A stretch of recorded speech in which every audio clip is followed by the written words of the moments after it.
ఇప్పుడు మనం 2024వ సంవత్సరం ఏప్రిల్ నెల 1వ తేదీ నుంచి 30వ తేదీ వరకు ద్వాదశ రాశుల్లో మేషరాశి నుంచి మీనరాశి వరకు మన జ్యోతిష్యం చిలక ప్రశ్న జాతకం జ్యోతిష్యం చూద్దామండి. ప్రశ్నశాస్త్రం మన జానకి రామ్ చేస్తాడు. 2024 సంవత్సరం ఏప్రిల్ నెల 1వ తేదీ నుంచి 30వ తేదీ వరకు, అలాగే ఉగాది గడియల వారి పేరు బలం ఎలా ఉంటుందో ప్రతి రాశి వారిది, మేషరాశి నుంచి పడితే మీనరాశి వరకు 12 రాశుల వారిది. మొదటిగా మేషరాశి వారి జాతకం భూత భవిష్యత్తు వర్ధమానం ఎలా ఉందో చూడు జానకి దా.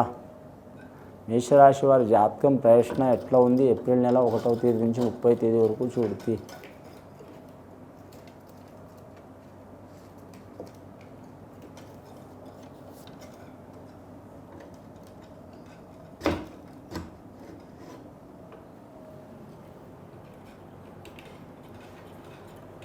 మేషరాశి వారి జాతకంలో లక్ష్మీదేవత వచ్చిందండి, విఘ్నేశ్వరుడు వచ్చిండు, కాణిపాక వరసిద్ధి వినాయక స్వామి వచ్చిండు, షిరిడి సాయిబాబా వచ్చిండు. ముఖ్యంగా మాత్రం మేషరాశి వారి జాతకంలో మాత్రం ఆదాయం 11, ఖర్చు 11, సాయం చేసేది 4, ఇబ్బంది పెట్టేది 5 ఉన్నారండి. నవగ్రహాల్లో వారికి మాత్రం 4 గ్రహాలు అనుకూలంగా ఉన్నాయండి, 5 గ్రహాలు మాత్రం అనుకూలంగా లేవు. ముఖ్యంగా శనిగ్రహం అనుకూలంగా ఉంది, కేతుగ్రహం, రాహుగ్రహం 3 గ్రహాలు అనుకూలంగా ఉన్నాయి. కానీ గురుబలం లేదు అంతగా వారి జాతకానికి. మిగతా గ్రహాలు మాత్రం ముఖ్యంగా శుక్రగ్రహం మంచిగా ఉంది, కానీ మాత్రం బుధగ్రహం, కుజగ్రహం, రవిగ్రహం, చంద్రగ్రహం ఈ గ్రహాలు మంచిగా లేవు వారి జాతకంలో. కానీ మాత్రం శనీశ్వరుడు మాత్రం 11వ స్థానం నడుస్తుంది. చాలా వరకు మాత్రం కలిసి వచ్చే అవకాశం ఉంటుంది, పోరాట గల గుణం ఉంటుంది వీరి జాతకానికి. మేషరాశి అశ్విని నక్షత్రం వారికి కలిసి వచ్చే అవకాశం ఉంది. లక్కీ నెంబర్ 9 వస్తుంది, 7 వస్తుంది వీరి జాతక బలంలో. అలాగే కృత్తికా నక్షత్రం వారికి 1 వస్తుంది. మంగళవారం, ఆదివారం చాలా వరకు అనుకూలమైన దినం ఉంటుంది. వీరు ఏ పని చేసినా కానీ పంచమి రోజు కానీ, సప్తమి రోజు కానీ, దశమి రోజు కానీ చేయటం మంచిది వీరి జాతక బలానికి. బేసంఖ్య యోగ బలంలో బేసంఖ్య యోగంలో పంచమి, సప్తమి రోజు చేయాలి. సరిసంఖ్య రోజు దశమి యోగంలో ఏ కార్యం చేసినా కలిసి వచ్చే అవకాశం ఉంటుంది. వ్యవసాయం కావచ్చు, వృత్తి వ్యాపారం కావచ్చు, రుణ వృత్తిది కావచ్చు, లేకుంటే వ్యాపారంది కావచ్చు, ధన విషయంది కావచ్చు, ఫైనాన్స్ పరంగా కావచ్చు, ఏదైనా సరే మాత్రం గెలిచి వచ్చే అవకాశాలు ఉంటాయి. ఆ పాత బకాయిలు వీరికి వచ్చే ఉంటే తప్పకుండా వచ్చే అవకాశాలు ఉన్నాయండి. వీరికి రుణ చిక్కులు ఉంటే ఆ రుణ విముక్తి అయ్యే అవకాశం ఉంది. ఆ రుణ విముక్తి కోసం వీరు ఖచ్చితంగా అంగారక సూత్రం పఠించాలండి. సుబ్రహ్మణ్యేశ్వర స్వామి పూజ చేయాలి. ధనం అనేది అందరూ బంధించాలని చూస్తారు లక్ష్మీదేవత. లక్ష్మీదేవత ఎవరింట్లో స్థిరంగా ఉండదండి, కానీ 100 ఇళ్లలో ఒకటే ఇంట్లో స్థిరంగా ఉంటుంది. ఎందుకంటే చంచలం గల దేవత లక్ష్మీదేవత, అంటే ఒక్కాడ నిలబడదు. అది ఆ లక్ష్మీదేవత మొత్తం ఎక్కడో కూడా తిరుగుతూ ఒక్కడనే స్థిరపడుతుంది. వారికి అవసరం కొద్దీ ఉంటుంది, కొందరికి అవసరానికి మించి ఉంటుంది, కొందరికి అసలే ఉండదు. అది ప్రాప్తాన్ని బట్టి ఉంటుంది. ఆ పరమశివుడే ఆ లక్ష్మీదేవతకు అలా ఇచ్చిండు ధనయోగం. అని మాత్రం అయినా ఆ లక్ష్మీదేవతకి వరం ఇచ్చి అయిననే ఒక యోగి లెక్క కాశీలో మాత్రం ఒకానొక కాలంలో మాత్రం భైరాగి లెక్క తిరిగి మాత్రం అఘోర లెక్క తిరిగి అడిగిండు అన్నపూర్ణ దేవతని. కాశీ విశాలాక్షిని భిక్ష అడిగిండు. అసంటి సందర్భాలు కూడా ఉన్నాయి. కానీ మాత్రం మీరు జాతకంలో మేషరాశి వారు పేరు మీద చూడాలంటే అండి మందగోడితనం ఉంది. మందగోడితనం అంటే సరి సమానం ఉన్నది వారి జాతకంలో. విద్య విషయంలో మాత్రం విద్యార్థులకు ఇబ్బందులు తప్పవండి, జాగ్రత్తగా ఉండాలి. గురుబలం లేదు, గురుబలం లేనందువలన విద్యలో ఇబ్బందులు తప్పవు. ఉద్యోగస్తులకు ఇబ్బందులు తప్పవు, అలాగే గృహస్థులకు ఇబ్బందులు తప్పవు. అలాగే వీరి జాతకంలో చూడాలంటే మాత్రం సంసారంలో చిక్కులు చికాకులు చాలా ఉంటాయి. శని బలం బాగుంది కాబట్టి ఓపిక ఎక్కువ ఉంటుంది, మొండితనం ఎక్కువ ఉంటుంది. 100 మంది 100 రకాలు అనుకున్న వీరు పట్టు వదలరు, మడమ తిప్పరు. అసంటి యోగ బలం ఉంటుంది. దయ్యాలు, భూతాలు, మంత్రాలు, తంత్రాలు వీరికి పారవు. కానీ కుట్రలు, కుతంత్రాలు చేసేవారు చాలామంది ఉంటారు. అది ఎవరితో ఒకరితో ఎఫెక్ట్ వచ్చే అవకాశం ఉంటుంది. చాలా జాగ్రత్తగా ఉండాలండి.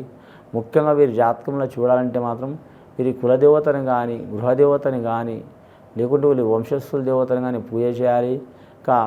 అందరి దేవుళ్ళు మాత్రం మనం పూజ చేస్తే సర్వదేవతలు మాత్రం విఘ్నేశ్వరుని పూజ చేస్తారు.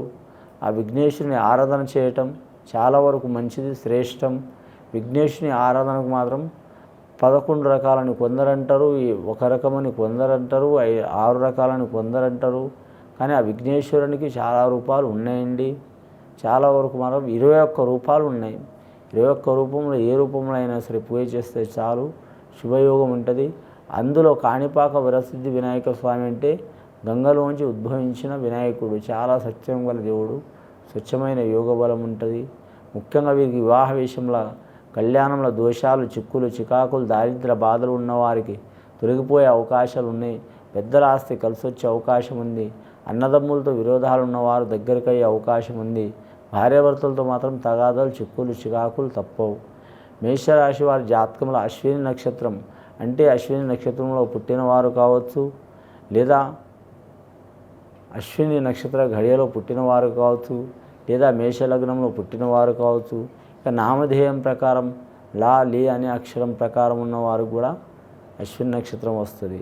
అలాగే కృతికా నక్షత్రం ఆయి అనే అక్షరం ప్రకారం కూడా కృతికా నక్షత్రం వచ్చే అవకాశం ఉంది. వీరికి చాలా వరకు క్రిటికల్ పొజిషన్లు నడుస్తాయి. వ్యాపారం చేయాలనుకునే వారు కలిసి వస్తుంది. ఉద్యోగం చేయాలనుకునే వారికి ఆటంకాలు వస్తాయి. రాజకీయ రంగంలో వారికి మాత్రం చాలా వరకు పోరాట పటిమ ఉంటుంది. చాలా కింద పడి దెబ్బతిన్నా కూడా మాత్రం అనుకున్న స్థానంలో రాణించే అవకాశం ఉంటుంది. స్త్రీలతోని జాగ్రత్తగా ఉండాలి. గత కొన్ని సంవత్సరాల నుంచి పడుతున్న చిక్కులు, చికాకులు, దారిద్ర్య బాధలు తొలగిపోయే అవకాశాలు ఉన్నాయి. నరదిష్టి అధికం ఉంటుందండి. వీరి గొప్పతనం ఏంటంటే మాత్రం ఆత్మస్థైర్యం. వీరి వీక్నెస్ ఏంటంటే మాత్రం అహంకారం. అహంకారం అంటే మంది మీద చూపించారండి. ఏం జరిగినా పర్వాలేదు, మేము ఇలాగే ఉంటాం. మంచి జరిగినా పర్వాలేదు, చెడు జరిగినా పర్వాలేదు, మనకు నష్టం జరిగినా పర్వాలేదు అన్నట్టు ఇది ఒక నిర్లక్ష్య ధోరణి ఉంటుంది. అహంకారం అన్నట్టు అది తెలియని అహంకారం, ఎవరి మీద వారు చూపించరు.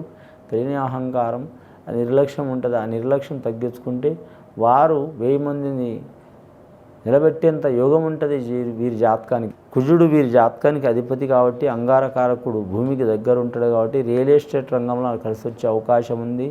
అన్నిట్లా లాభయోగం అయ్యే అవకాశం ఉంది. స్నేహితులతో చాలా జాగ్రత్తగా ఉండాలి. ఆ స్నేహితుల్లో కూడా చాలా మంచివారు ఉంటారు, చాలా ఇబ్బంది పెట్టేవారు ఉంటారు. మన గ్రహస్థితి బాగాలేనప్పుడు మంచివారు చెడ్డవారుగా, చెడ్డవారు మంచివారుగా ఇలా అయ్యే అవకాశం ఉంటుంది.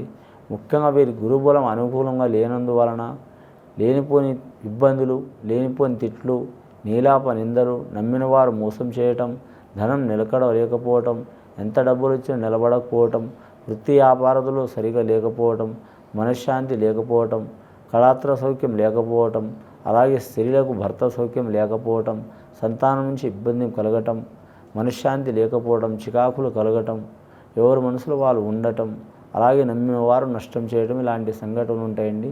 గురుగ్రహ అనుకూలత కొరకు మాత్రం నవగ్రహాలతో పాటు గురుగ్రహాన్ని పూజ చేసి గురువారం నియమం పాటించి గురు దత్తాత్రేయ స్వామికి కానీ రాఘవేంద్ర స్వామి కానీ పూజ చేయించడం చాలా వరకు శ్రేయదాయకం అండి.